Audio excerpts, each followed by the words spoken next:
The UK high street crisis, or golden opportunity for property investors. Let's talk about it. The UK and high streets in general are facing a crisis. Now, this can be a total disaster, or is this a golden opportunity for us as property investors? Now, I've been actively property investing for the past 3 years now, and I'm talking renovations and adding value and everything. And while doing that, I've literally stumbled across the current sort of process that I use at the minute, and that is sort of buying these mixed commercial properties and then converting them into residential units. And that is really, really important to mention, as costs for buying residential properties for investments or otherwise seem to be spiraling out of control. For example, my last video that I've just done, it was literally on the stamp duty, the extra charges involved in that. But is there an easier, more cost-effective way? Now, guys, before you start rolling your eyes and thinking, oh my gosh, Sabreena's going to be talking about something really depressing today, which it is really depressing, let's look at this logically. Now, I love watching other creators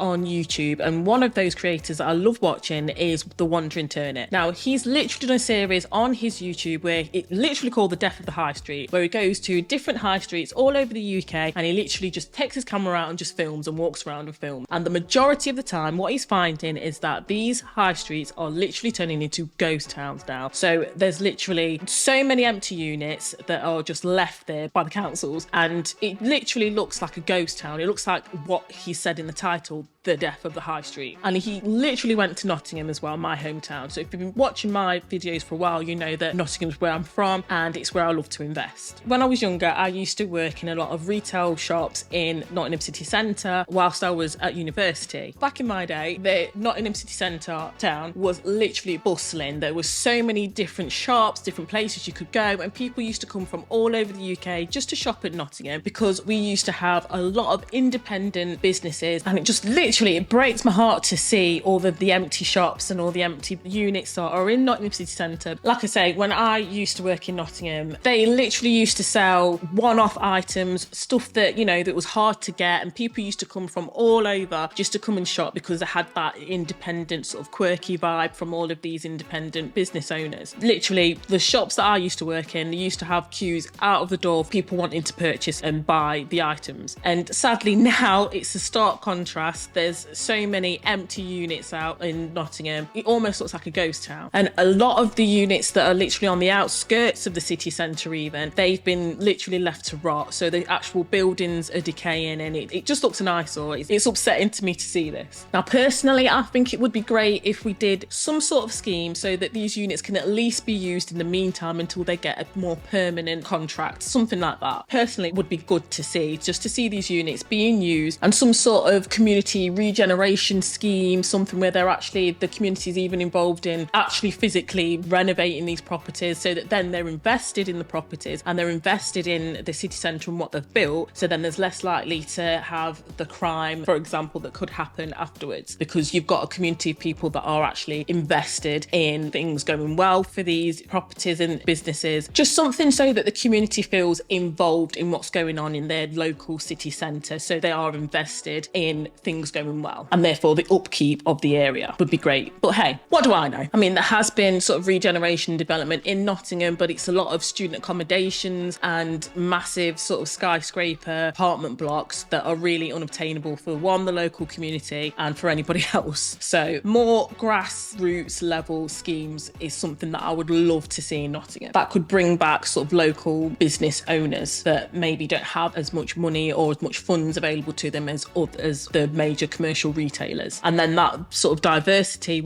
is going to bring that vibrance back to the town as well. But hey, like I said, what do I know? And we'll come back to this point later on in the video. So why the high street crisis could mean opportunity. So that then leads me on to my next point, which is almost like the flip side of that. So the pros and cons of converting commercial to residential. The main big point is if you pick the right property, you can also mitigate against costs. So what do I mean by this? So instead of looking to go for, maybe not going for these properties that are in around the city centre, maybe looking at properties that are in more of a residential areas in the boroughs surrounding the city. So that's what I tend to do, and that's what I looked at previously, and that was the last commercial to residential project. And I also have a playlist on that which details everything from purchasing all the way through to the renovation and renting of that. So if you want to check that out, that's on the channel. But having a look at the boroughs around the city centre for the properties that are literally mixed use properties properties, make sure that it's all in and around residential areas is going to be key for you, because then obviously all of the commercial properties that are close to the city centre are going to come with high premiums, and the others are going to come up with more of a premium that's closer to a residential property in that area. So for example, here in Nottingham, the places where I look is places like in Basford, Arnold, places like that, literally, and I'm specifically looking for mixed use properties. And the fact that you are looking for mixed use properties in itself is going to help you as well, because as we've already mentioned in another video that I've done, is the increase in stamp duties. Now you're almost mitigating and reducing that cost by going for a mixed commercial property, because the stamp duty bands and everything are all different. And as I've said, I've explained this in my previous video, and it's going to sort of cut the cost for you a little bit. But do make sure you do your research on this as well, because obviously you might be saving in one area and then gaining in another. So make sure you do your own due diligence and just research that and make sure that figures add up for you. And the next thing to know is the permitted development rights. So if you pick the right property with the right layout and have a look at how you're going to rejig that layout and sort of research that really, really well, you could do it under permitted development rights. And again, if you need any help on that, I have architectural services that I can offer for you. Any advice or anything, all my details are in the description box below if you want to speak to me about that. But yeah, if you make sure that you've looked at a fair few things and done your research about the area that's surrounding this property, making sure that it's mainly residential where this mixed use property is, you've got the right layout, you can convert it, and you worked out all your costs, then you can also do this under permitted development rights. So that's great for you. By the way, my name's Sabreena and I'm literally documenting my entire property journey here on YouTube. So if you're liking content like this, think about subscribing. My next point is the impact on small businesses and the property market. So there's always a flip side to everything. If we are taking out commercial units that are out of the stock of properties at the minute, then that means there's less stock for small business owners to actually rent out and use on a commercial basis. So as we transform these spaces, we're unintentionally sort of taking that space away from a small business owner. So that's why I say, if you look the type of mixed use properties that are in a mainly residential area that are in the boroughs rather than around the city centre, other than sort of saving on the massive price tag as well, we're not sort of taking away from those who want to use it as an actual commercial opportunity. However, side note, if we look at some of the changes that the government's doing, it's literally pushing everyday people out, property investing, discouraging us from opening businesses. That's another story for another video. But guys, if you are not discouraged and you do want to get into property investing, but you want to give yourself a bit of a financial audit and you want to get your finances in line so you can actually use Unbiased, now the link to them is in the description box below. They are literally like a matchmaking app for your finances. So they will literally, if you want to review your finances, they will match you up with the perfect financial advisor for you who will go through everything, and you get your first month's consultation for free.